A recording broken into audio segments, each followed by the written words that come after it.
Salam, hər vaxtınız xeyir olsun, hörmətli şagirdlər. Deməli, mən bu gün sizə kimyəvi elementlər haqqında məlumat vermək istəyirəm. Kimyəvi elementlər deyəndə nəyi nəzərdə tuturuq uşaqlar? Yəni, necə ki, riyaziyyatda üstə gəl, çıxma, vurma işarəsi varsa, pi ədədi varsa, necə ki, fizikada sürət V ilə işarə olunursa, kimyada da elementlər müəyyən simvollarla işarə olunur. Ümumiyyətlə, elementləri, mən indi dedikcə siz dəftərinizə qeyd edin bunları. Ümumiyyətlə, elementlər bölünürlər iki yerə. İki yerə bölünürlər. Metallar, bir də qeyri-metallar. Qeyri-metallar. Uşaqlar, metallar deyəndə normal gündəlik istifadə etdiyimiz, sizin də gördüyünüz, məsələn, hər birinizi alüminium məftil görmüsünüz yəqin ki. Sonra qızıl üzük, qızıl sırğa görmüsünüz. Bax, onlar hər biri metaldan hazırlanılır. Gündəlik istifadə etdiyimiz çəngəl, bıçaq, qaşıq, mətbəxdə istifadə olunan qazan. Sonra bəziləriniz idmana gedirsiniz, bürünc, qızıl, gümüş medallar əldə edirsiniz. Yəni, bunların hər biri metallardan təşkil olunur. Yəni, metal deyəndə bərk olsun, ona toxunmaq olsun, müəyyən formaya malik olsun, müəyyən formaya salına bilsin. Məhz buna görə də metallarla qeyri-metalları ayırmışıq. Məsələn, metallardan bayaq dedik, alüminium dedik, A-lı bu şəkildə yazılır. Sonra, məsələn, qızıl, A-U bu şəkildə yazılır. İndi bunların hər birinin açıqlamasını yazacağım. Gümüş, A-G, argentium bu şəkildə yazılır. Deyə bilərsiniz ki, alüminium niyə yazmadıq? A-lı yazdıq. Uşaqlar, həmin bu A-lı, A-U, A-G yazdığımız elementlərin şərti işarələridir. Yəni, qısaca kimyəvi dillə desək, simvollarıdır. Simvol nəyi ifadə elədi? Elementləri ifadə elədi. Elementin şərti işarəsidir. Elementi biz o şəkildə yazırıq. Necə ki, sürət deyəndə ağlımıza V hərfi gəlirsə, necə ki, məsələn, bucaq deyəndə bu forma yazırsınızsa, bucaq məsələn 60 dərəcəli bucaq, 90 dərəcəli bucaq, bu şəkildə məsələn yazırıqsa, kimyada da həmçinin simvolu odur. Belə. Deməli, alüminiumu bildik ki, alüminium. Bunu yazaq. Alüminium. Bu qızıl. Bu isə gümüşdür. Gümüş. Sonra metallardan bax, var mis, Cu. Mis yazılır.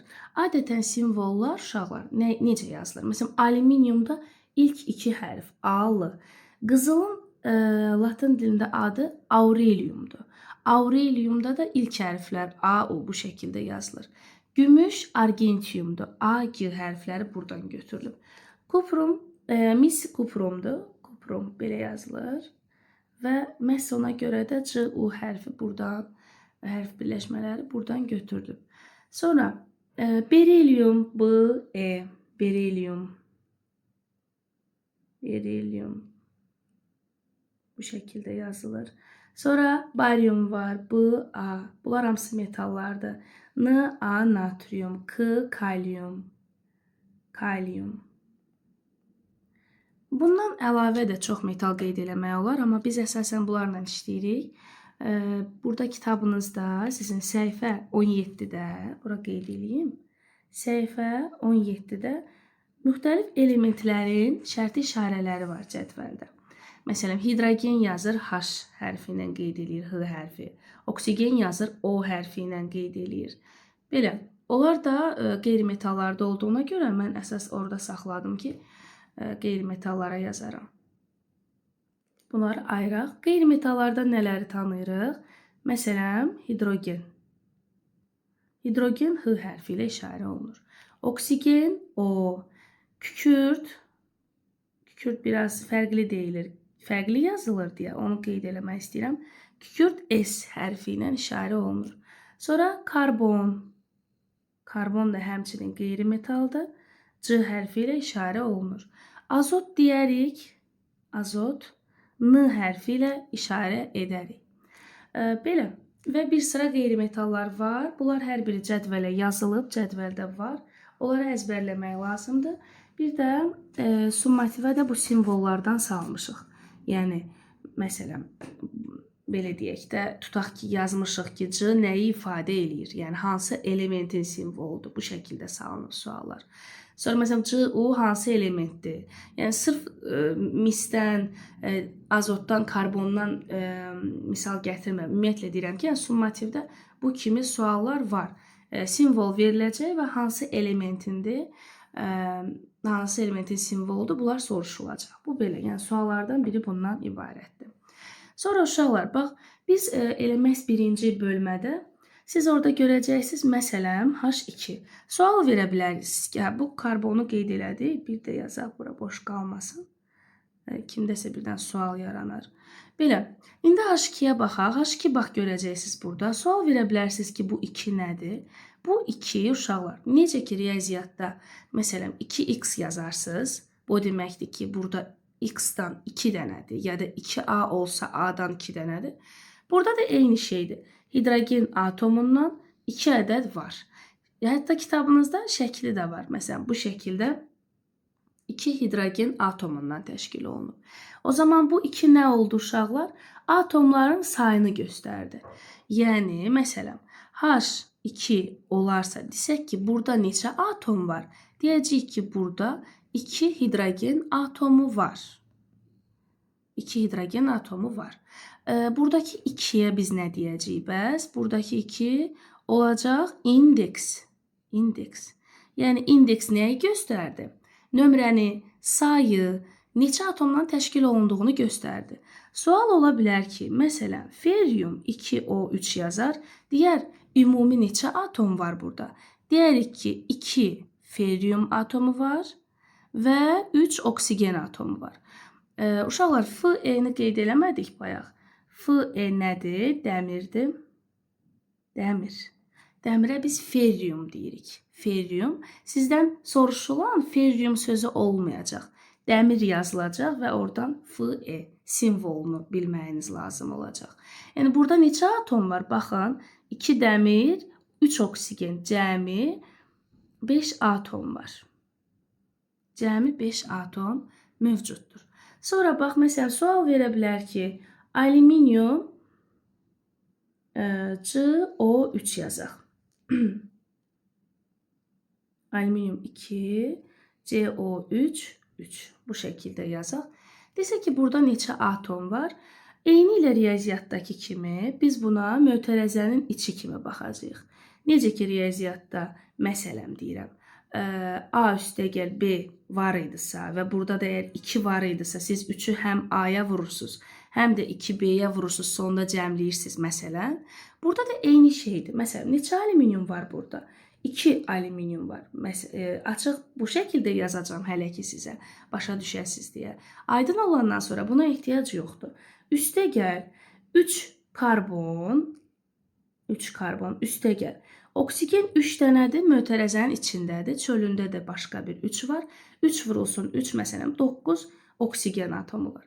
Cəmləyəndə 2, 3, 5, o da 9, 14 atom var deməli. Aydındır mı?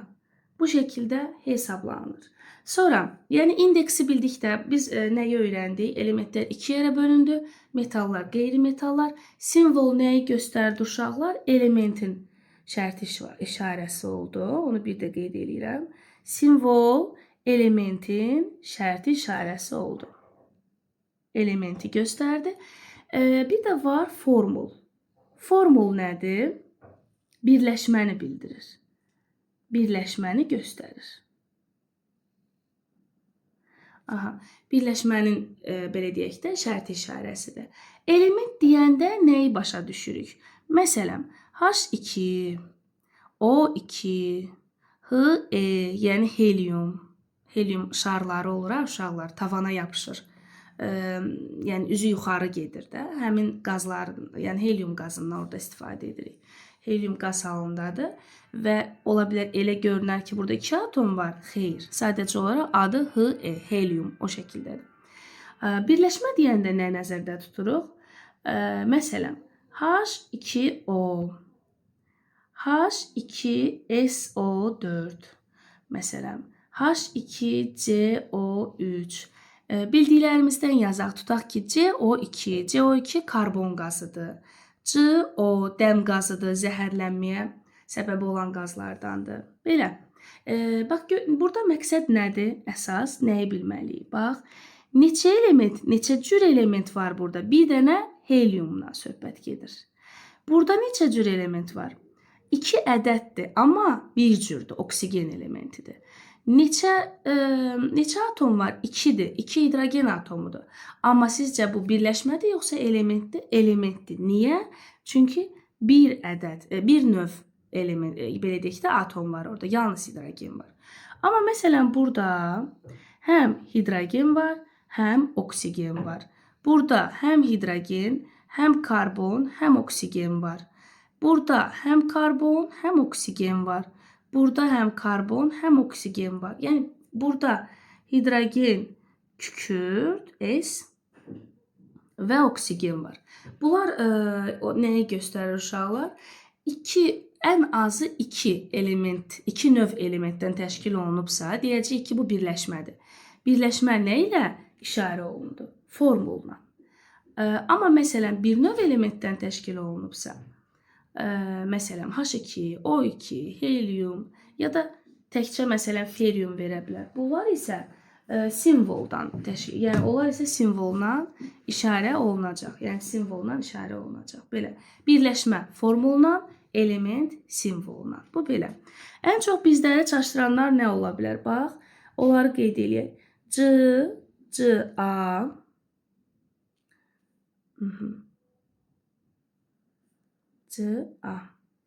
Cu. Məsələn, bu şəkildə verilsə, bu karbondur. Karbon qeyri-metaldır uşaqlar. Ca kalsiyumdur. Kalsiyum. Cu isə misdir. Sonra bizi nə çaşdırır? Yəni uşaqlar harda çaşır ən çox? K-nı soruşur və kalsiyum deyir və kalium deyir.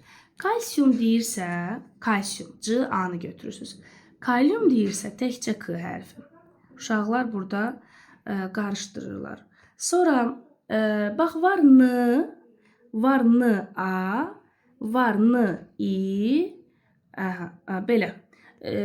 Bunların adları nədir? N desə, biz sadəcə azot deyərik. Sonra Na desə, biz natrium qeyd edirik. Natrium. Ni isə nikeldir. Belə. Bu da natriumdur. Biraz səliqəsiz salındı. Belə uşaqlar, yəni N ilə başlayan bu elementlər var. Azot qeyri-metaldır. Natrium metaldır. Nikel metaldır. Belə, mis metaldır. Kalsiyum metaldır. Kalium metaldır. Metallarla da qeyri-metallar harda verilib? Səhifə 18-də orada cədvəl var. Metalla qeyri-metal arxada 18-ci səhifədə tam şəkildə var. Sonra növbəti dərsə keçmək istəyirəm. Dərsimiz olacaq bioelementlər.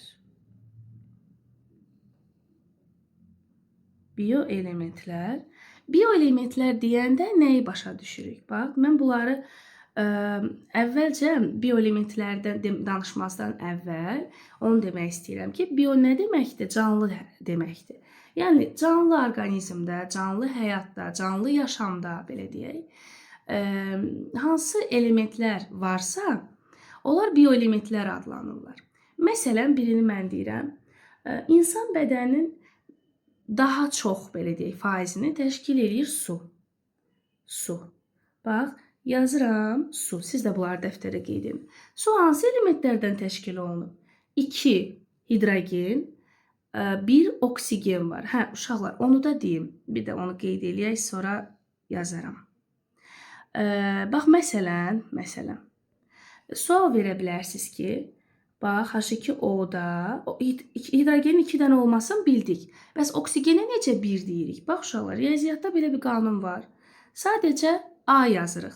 Ora biz 1A yazmırsınız, 1X yazmazsınız. X vurulsun, biri, yəni artıq müəyyən vaxtdan sonra artıq yazmırsınız. Yəni, biri olmaması, biri yazmamaq o demək deyil ki, orada A-dan 0 qədərdir. Burada A-dan 1 dənədir. Sadəcə olaraq o 1-i artıq yazmırsınız. Burada da eyni şeydir. Bax, hidrogendən 2 dənədir. Oksigenden isə 1 dənədir. Sadəcə onu yazmamışıq da burada. 1 olanda biz onu indeksinə yazmırıq. Amma mən buraya yazım indeks. Siz artıq bilin ki, bu nə deməkdir. Amma məsələn, kalsiyum oksid yazarım. Bundan da bir dənədir, bundan da bir dənədir. Amma görürsünüz yazmayıb. Sadəcə deyir ki, kalsiyum oksid. Soruşulsa ki, burada neçə atom var? Deyərik ki, 1 kalsiyum var, 1 oksigen var. Cəmi 2 atom var. Belə uşaqlar. Sonra qaydırıq həmin o biomaddələrimizə. Biomaddələrdə, açıq yazaq belə, dəftərə biomaddələr. Biomaddələri bölərəm bir neçə yerə. Öncə bura su yazaram. Suyun dediyi formulu necə oldu? H2O. Birdən oksigen, 2 hidrogen atomundan təşkil olunub. Uşaqlar, sual verilsə ki, bu simvoldur, yoxsa formuldur? Tez fikirləşirsiniz ki, simvol olsaydı bu element olardı da. Yəni, ya təkcə hidrogen olardı, ya təkcə oksigen olardı. Burada 2 növ element varsa, demək ki, bu birləşmədir. Birləşmədirsə, demək ki, biz bunu formulla ifadə edirik. Hansı elementlərdən təşkil olundu? Hidrogen və oksigen. O zaman bioelementidə də nə oldu? Hidrogenlə oksigen. Sonra gəlirik bioelementlərdən növbətini yazıram. Yazıram bura yağ, zülal, karbohidrat.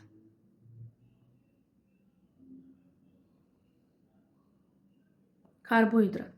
Baxın uşaqlar, karbohidratlar təşkil olunub. Gəlin, bax, heç əzbərləməyək də. Bunu artıq bu şəkildə yadda saxlayaq. Bax, karbon yazdım. Karbohidrat, H, hidrogen və O, oksigen.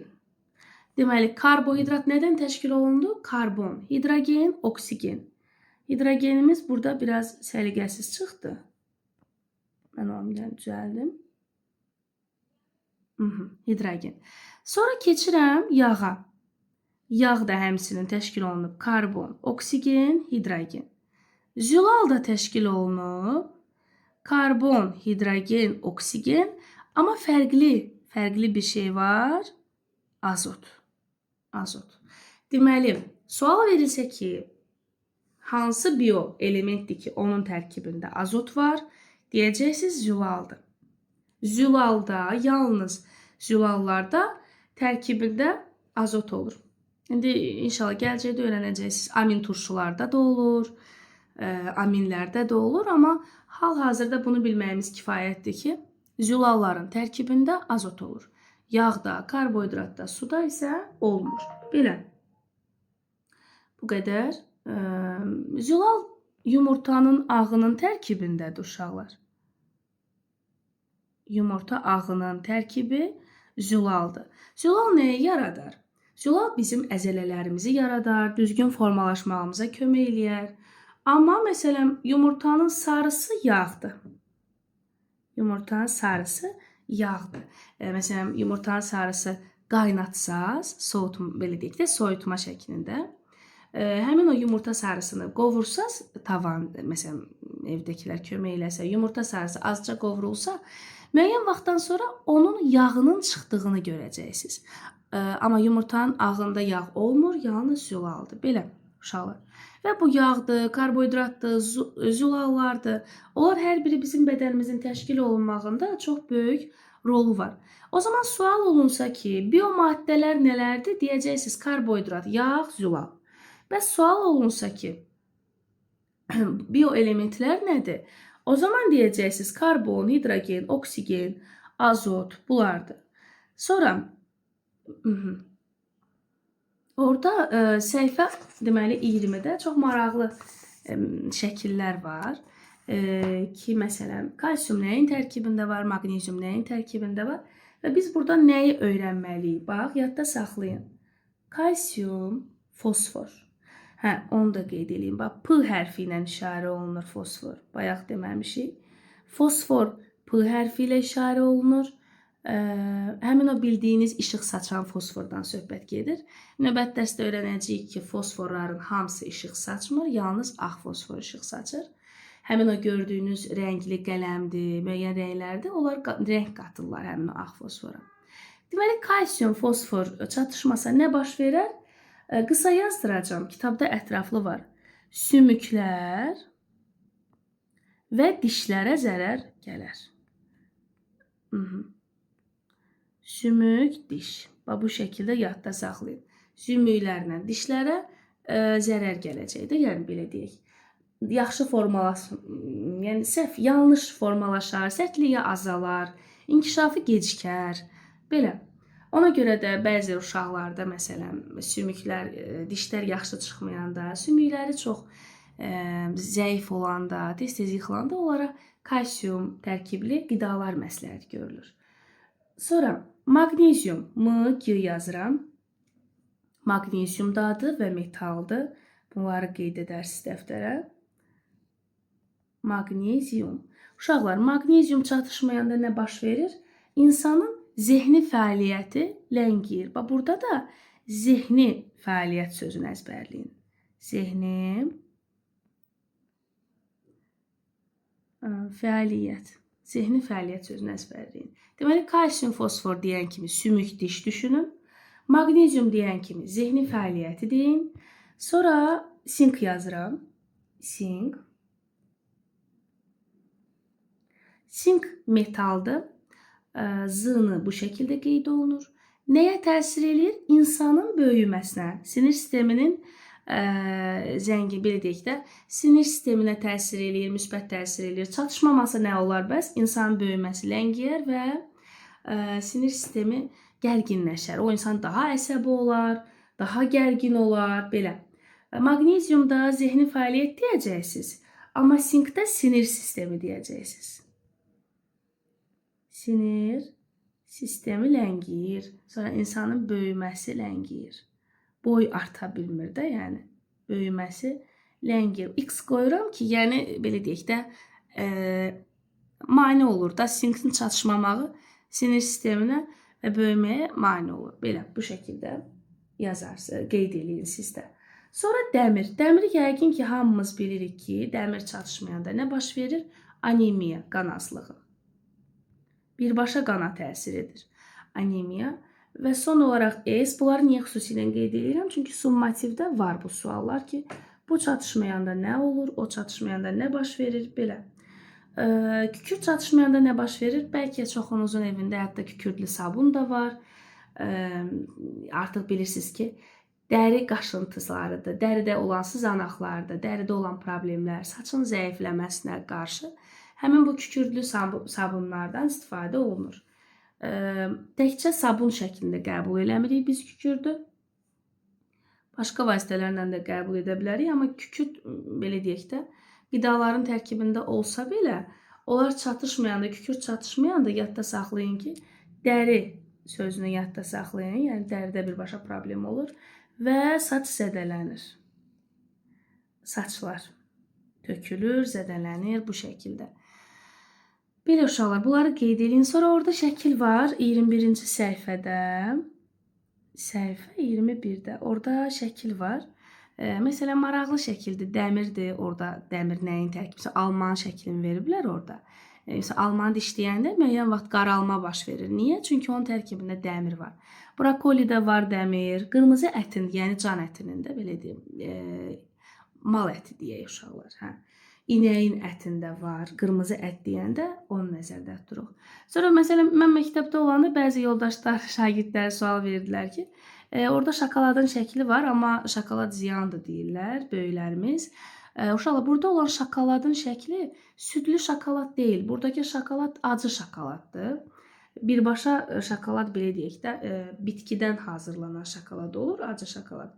Və çox da xeyirli şokoladdır. Ona görə ondan istifadə eləmək olar və zərər olmaz ondan istifadə eləmək. Nədən? Acı şokoladdan. Həqiqətən də dəmir tərkiblidir. Belə, sonra var cansız təbiətdə olan elementlər. Onlar haqqında biraz danışaq. Cansız təbiətdə olanda, canlını bildik də, bioelement adlandı. İndi yazırıq cansız təbiətdəki bioelementlər, daha doğrusu cansız təbiətdəki elementlər. Belə. Belə. Üstəgəl qoyuram da çox uzanmasın. Deməli, uşaqlar, cansız təbiətdə deyəndə nəyi nəzərdə tuturam? Cansız təbiəti böləcəm 3 yerə. Atmosfer, litosfer və hidrosfer. Atmosfer, litosfer və hidrosfer. Atmosfer deyəndə birbaşa havanı düşünün. Yəni, havanın tərkibində olan qazlar. Havada hansı qazlar var? Havada var O2, yəni oksigen qazı. Oksigen olmasa bilirik də yaşam olmaz, biz nəfəs ala bilmərik. Sonra nə var? Var azot qazı. N2 yazıram, azot qazı. Sonra var karbon qazı. CO2, karbon qazı. Sual olsa ki, bunlar hansı elementlərdən təşkil olunub? Bu oksigen, bu azot, bu isə C və O. Yəni, cansız təbiət deyəndə bunlar nəzərdə tutulur. Litosfer nədir uşaqlar? Litosfer coğrafiyadan bilirsiniz də torpaq qatıdır. Bu təşkil olunub qumdan və gildən. Qum nələr, daha doğrusu qumun tərkibində nələr var? Silisium O2. Silisium O2 qumun formuludur. Nələr var tərkibində? Silisium var, oksigen var. Gilin tərkibində nə var? Silisium var, oksigen var, alüminium var. Demək, burada gildə qumdan fərqli olaraq alüminium var və salam. Başqa hər ikisində də eyni elementlərdir. Silisium və oksigen. Hidrosfer nədir uşaqlar? Hidrosudur. Suyun formulunu məncə hamımız bilirik. Hidrogenlə oksigen elementindən təşkil olunub. Və salam. Burada da bilməli olduğumuz budur. Keçirəm növbəti metallar və onların xassələrinə. Bu elementləri elə bil əzbərləyəcəksiniz də ki, atmosfer hansı elementlərdir, litosfer hansı elementlər, hidrosfer hansı. Bioelement nədir, zülal nədən təşkil olunub, yağ nədən təşkil olunub. Summativlərdə də hər biri salınıb. Sonra yazıram burada metallar. Metallar bayaq izah elənim nələrdir, amma biraz da geniş formada var. Metalların bəzi xüsusiyyətləri var uşaqlar. Ərimə temperaturu var. Bunu niyə qeyd edirik? Bütün metallar əriyə bilir uşaqlar. Məsələn, belə deyək də, alüminium bir məftil götürərsiniz, onu qızdırarsınız, əriyər. Sonra bir dəmir parçasını qızdırıb müəyyən formaya salmaq olur. Sonra mis hər halda bəzi, xüsusən oğlanlar görmüş olarlar, motorların tərkibində var, xüsusi belə konstruktor kimi alətlərin içində də olur. Mis metalar belə qızılı rəngdə bir metaldır. Nazik tel kimi. Yəni görürsünüz, onlara müəyyən istilik dəyən kimi onlar müəyyən qədər əriyirlər. Amma ən aşağı ərimə temperaturu civədədir. Bütün metallar bərk haldadır. Bax, bunu yadda saxlayaq. Bütün metallar bərkdir. Bütün metallar bərk haldadır. Yalnız civə mayedir. Yalnız civə. Uşaqlar, onu qeyd edim ki, civə hidrargium bu şəkildə yazılır, maye haldadır və bunun bu xüsusiyyətindən harda istifadə edirik, maye halda olmasından istifadə edirik termometrlərdə. Bilirsiniz də, termometrdə başlığında olan metal civədir, istiliyin təsirindən genişlənir. Belə, ərimə temperaturunu bildik və ən çətin əriyən metal da var, o da wolframdır. Orada da hansından istifadə edirik? Lampaların tərkibində bəlkə görərsiniz, bəlkə nə vaxtsa evinizdə lampa qırılanda, orada belə spiralvari bir belə deyək, tel kimi bir şey var. Həmin o spiral hazırlanır nədən? Wolframla. Wolfram nədir? Metaldır. Və ən çətin əriyən metaldır. Hətta mən sinifdə, bəzi siniflərdə düzdür, onu eləyə bilmişəm, yazım sizdə. Baxın. Bir dəqiqə.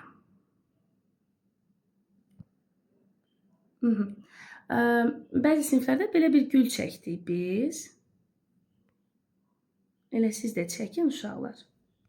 Yazaq. Metal, metal. Bax, bura yazıram. Ən çətin əriyən. Ən çətin əriyən hansı oldu? Wolfram. Ən çətin əriyən Wolfram oldu. Sonra ən çətin əriyən yazdıq. Maye halda hansı oldu? Maye metal hansı oldu? Civə. Yalnız civə oldu maye halda. Sonra bura yazıram. Ən plastik metal. Plastik bilirsiniz nədir uşaqlar? Müəyyən formaya rahatlıqla salına bilir. Ən plastiki qızıldır. Baxın, qızıldan müxtəlif zinət əşyaları hazırlayırlar. Qızıldan, yəni qızılı yetərincə 1 qram qızılı 3 kilometr uzunluğunda sap kimi, belə deyək də, darta bilərik. Yəni qızıl ən plastik metaldır. Ərimə temperaturu ən aşağı olan civədir. Niyə görə? Çünki maye haldadır. Çox asanlıqla əriyir. Bəlkə qarşınızda YouTube-da çıxar, bəlkə bilmiş olarsınız. Ovucda əriyən metal. Ovucda əriyən qalliumdur. Q-A bu şəkildə yazılır. Qallium deyilir buna. Bilmirsinizsə, əgər ilk dəfə dəyişdirsə, qeyd edək. Metaldır bu da. Qallium. Qallium necə metaldır uşaqlar? Ovucumuza alırıq və müəyyən vaxtdan sonra baxacaqsınız ki, artıq o metal əridir. Niyə? Çünki ərimə temperaturu insan bədəninin temperaturundan çox-çox aşağıdır ona görə. Sonra var burada ən bərk metal. Onu da qeyd edək. Ən bərk. Ən bərk metal xromdur. C-R belə yazılır. Bunu da burada qeyd edin. Xrom. Xrom metaldır, ən bərk metaldır. C-R bu şəkildədir. Burada belə qeyd edək. C-R. Bu da oldu ən bərk metal. Sonra son olaraq belə bir şey də yazaq. Ən parlaq metal. İndi bizim ləhcə biraz səliqəsiz oldu, amma siz onu gözəl bir şəkildə yazarsınız. Parlaq. Ən parlaq metal hansıdır uşaqlar? Ən parlaq metal deyəndə gümüş və civə nəzərdə tutulur. Bütün metallar parıltıya malikdir. Amma ən parlağı civə ilə gümüşdür. Sonra istiliyi ən yaxşı keçirdənlər, istiliyi yaxşı keçirdən alüminiumdur. Alüminium. Bir də misi də misal göstərə bilərik. Baxın uşaqlar, bunu əzbərləmədən dərk edə bilərsiniz ki, məsələn, mətbəxdə alüminium qazandan, mis qazanlardan əvvəl niyə istifadə edirlər? Çünki istiliyi çox yaxşı keçirdi ona görə. Sonra yaxşı elektrik keçiriciliyi. İstiliyi dedik ki, misdə alüminiumdur. Amma elektrik keçiriciliyi, ən yaxşı elektrik keçiriciliyi var harda? Misdə, bir də yenə də alüminiumda. Bundan harda istifadə edirlər uşaqlar? Elektrik cərəyanı, məsələn, belə deyək də, elektrik cərəyanını biz harda görə bilərik? Məsələn, sizin dilinizdən deyək də, tok görmüsünüz də, yəqin ki, tokun şunur, belə deyək. Hətta bəzi uşaqlar həmin o toku kəsirlər, içindəki o mistəri belə çıxardırlar da. Şəkili də var kitabınızda. 24-cü səhifədə sol tərəfdədir. Səhifə 24 qeyd edirəm ki, bunları. Solda, aşağıda solda mis məftilin, belə deyək, şəkli var. Baxa bilərsiniz. Oğlanlar görən kimi tanıyacaq. Çünki onlar bıçaqla soyurlar və onun misini istifadə edirlər. Özlərinə görə nəyəsə lazım olur da. Belə bir şey düzəltmək olur ondan. Səhifə 24-də sol tərəfdədir. Yəni bunu niyə görə deyirəm? Belə deyək də, elektrik naqillərinin tərkibində olur. Elektrik naqillərini həmin o mis məftillərlə Alüminiumdan da istifadə eləmək olar, amma daha çox misdən istifadə olunur. Belə, o da həmçinin mis məftillər də o şəkildə işimizə yarayır. Ən plastiki dediyi müəyyən formaya salır, elektrik keçiriciliyini dedik və son olaraq, son dərsimiz bizim burada qeyri-metallar və onların xassələridir. Ondan da yekunlaşdıracağıq sizlə. Qeyri-metallar yazıram bura, siz də qeyd edin. Qeyri-metallar. Lövhədə daha rahat yazmaq olur. Burada biraz xətt səliqəsiz düşə bilər, üzürlü sayın. Çünki barmağımla yazıram. Belə, qeyri-metallar haqqında biraz danışaq. Qeyri-metal dedik ki, qızıl, demək, oksigendir, hidrogendir, karbondur, yoddur, xlordur, bromdur, flordur. Bunlar hamısı qeyri-metallardır. Qeyri-metalları yazdıqca mən sizə fiziki xassələri ilə deyəcəm. Məsələn, birincini deyirəm. Metallar plastik idilər. Yəni, müəyyən hala sala bilirik də onlar metalları.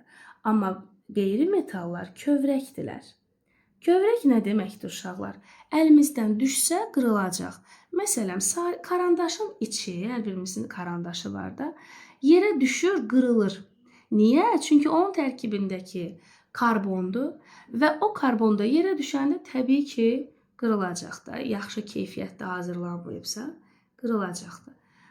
Sonra eləcə də deyək, məsələn, başqa qeyri-metallardan, məsələn, qazı demək olar. Oksigen qazı, karbon qazı, daha doğrusu oksigen qazı, azot qazı. Görürsünüz, onlar da bərk deyirlər də. Yəni, amma metallar necə idi? Bərk halda idilər.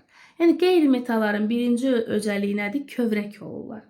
İkinci, rəngləri fərqli olur. Metalların rəngi necə idi? Əsasən boz rəngi olur metallar. Amma uşaqlar, deməli, burada qeyri-metallar isə rəngləri müxtəlif olur. Məsələn, bax, xlorun rəngi, xlor yazaq bura. Xlor, məsələn, harada rast gəlib sizə? Məsələn, evdə Domestosun tərkibində var. Binanın qarşısına bəzən gətirirlər, satırlar plasmas bir qabın içində. Yaşıla çalan bir rəngdir. Nə rəngdir bu? Sarımtıl yaşıl. Yaşıl. Siz onu su kimi görə bilərsiniz. Amma biraz onu ağzı açıq saxlayasaq, görəcəksiniz ki, o qaz halındadır, uçub gedir. Sonra var brom. Xlorun, mən əvvəlcə formulunu yazım burada. C-L. Bu şəkildə. Bromu da yazıram. B-R. Brom. Bunu siz də qeyd edin. Formullarını, simvollarını bilin.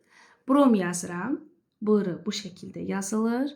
Və nə rəngi olur uşaqlar? Onu da qeyd edək. Qırmızı qəhvəyi. Qırmızı qəhvəyi. Sonra keçirəm. Var bir də bizim yodumuz. Yod bu şəkildə yazılır. Beynəlxalq dildə iod kimi görə bilərsiniz bunu. İod. Bizdə yod da deyərik. Y yazarıq. Yəni belə də görə bilərsiniz. Belə də testlərdə, bizim testlərdə bu şəkildə düşüb summativlərdə. Amma qarşınızda kimya beynəlxalq bir dil oldu. Daha doğrusu beynəlxalq səviyyəli elm olduğuna görə siz xarici ədəbiyyatda da görə bilərsiniz. Sonra məsələn YouTube-da da görə bilərsiniz. İod da görəndə yanlış hesab olunmur. Yod əslində nə rəngdədir? Tünd bənövşəyi rəngdədir. Bənövşəyi. Sual verə bilərsiniz və yod bərk olur. Onu da qoy qeyd edeyim. Məsələn, bu qazdır. Qaz. Brom mayedir. Maye haldadır. Amma yod bərkdir. Bunu mütləq yadda saxlayaq, bromun maye olduğunu, yodun bərk olduğunu. Uşaqlar, sual verə bilərsiniz ki, axı bizim aptekdən aldığımız yod heç də bənövşəyi deyil, narıncı rəngdir. Bəli, çünki sizin aptekdən aldığınız yod həmin o bənövşəyi yodun spirtdə məhluludur. Bir dəfə alanda onun tərkibini, nədən hazırlandığını baxın. Yazacaq həm spirt, həm yod var orada. Yəni spirtlə orada yod reaksiyaya gedib. Düzdür, yenə də dezinfeksiya edicidir, antiseptikdir, amma onunla da yanaşı rəngi artıq orada narıncılaşıb da, belə deyək. Sonra qeyri-metallarda ən önəmli olan terminlərdən biri allotropiyadır. Allotropiya. Allotropiya nə deməkdir uşaqlar? bir elementin müxtəlif formalarda mövcud olmasıdır. Müxtəlif formalarda mövcud olmasıdır. Məsələn, uşaqlar, brilyant, yəqin ki, hamımız brilyantı bilirik də. Məsələn, brilyant qaş var, qızılın üzərində. Nə qədər, məsələn, brilyant çox cəlbedici görünür, çox gözəldir, parıltılıdır, düzdürmü? Brilyantın formulu C-dır və daha doğrusu simvolu C-dır. Bir də sadə qələmin içində, yəni karandaşın içində həmən o qələmin içliyi ki var idi. Qələm deyəndə, yəni karandaşın içliyi boz rəngi olan, o nədir? Qrafitdir. Qrafitin formulu nədir? Yenə də C-dır. Bəs o zaman bunların bir-birindən fərqi nədir? Brilyant hazırlanır almazdan, qrafit hazırlanır elə qrafitin özündən. Hər ikisi karbonun allotropik şəkil dəyişməsidir. Sonra məsələn, oksigen təbiətdə bir O2, yəni oksigen qazı kimi də mövcuddur. Bir də O3 kimi, yəni azon qazı, azon yazıram, ozon qazı kimi də mövcuddur. Azon, oksigenin iyi yoxdur. Bax, indi havada hər birimiz oksigenlə nəfəs alaq. Görürsünüz, heç bir iyi hiss eləmirik. Amma azon iyi nə zaman var? Yağış torpağa yağanda torpaqdan çox gözəl bir ətir gəlir. Belə hətta o ətir gələn kimi çölü görməsək belə deyirik ki, yağışın ətri gəlir, hətta torpağın ətri gəlir. Həmin o qoxu azonun qoxusudur. Çox qəşəng bir qoxusu var. Belə. Necə yazılır? O3 şəklində. Amma hər ikisi hansı elementdən təşkil olundu? Oksigen. Deməli, uşaqlar, əzbərləmək üçün sizə rahat bir kod verim. Elə bununla da əzbərləyərsiniz. Çöp, şiş. Bu şəkildə əzbərləyin. Bu nədir? Bax, C karbondur. Yazıram bura karbon. O, oksigen. Sonra P, fosfor. Si, silisyum. Yəni yalnız bunların allotropik şəkil dəyişməsi var uşaqlar. Bir dənə bunu əzbərləsəz çöp şiş. Vəssalam, yadda qalacaq. S, kükürt. Bu da oldu kükürt. Belə, yalnız bunların dedik ki, allotropik şəkil dəyişməsi var. Sonra mən istəyirəm buna əlavələr eləyəm. Karbonun 4 allotropik şəkil dəyişməsi var. Amma sizin kitab ikisini verdiyinə görə mən də ikisini də yazacağım. Gələcəkdə öyrənəcəyik inşallah ki, 4 dənədir. Almaz və qrafit yazıram. Sonra oksigenin 2 cürdür. Oksigen qazı özü, bir də azon. Ozon. Bir də ozon. Sonra fosforu qeyd edirəm. Fosfor var, ağ fosfor. Qırmızı, bir də qara fosfor var. Var, amma biz onun elə bilirik ki, bütün fosfora işıq saçır. Xeyr, yalnız ağ allotropik şəkil dəyişməsi olan ağ fosfor işıq saçır. Silisyumla kükürdün də var. Kükürd sarı rəngli bir birləşmədir uşaqlar. Onu kristallik kükürdü əridirik. Belə yapışqan kimi, plastilin kimi bir şeyə çevrilir. Sonra onu soyuq suya tökəndə rezinə çevrilir. Dartılan bir rezinə. Deməli, kükürdün allotropik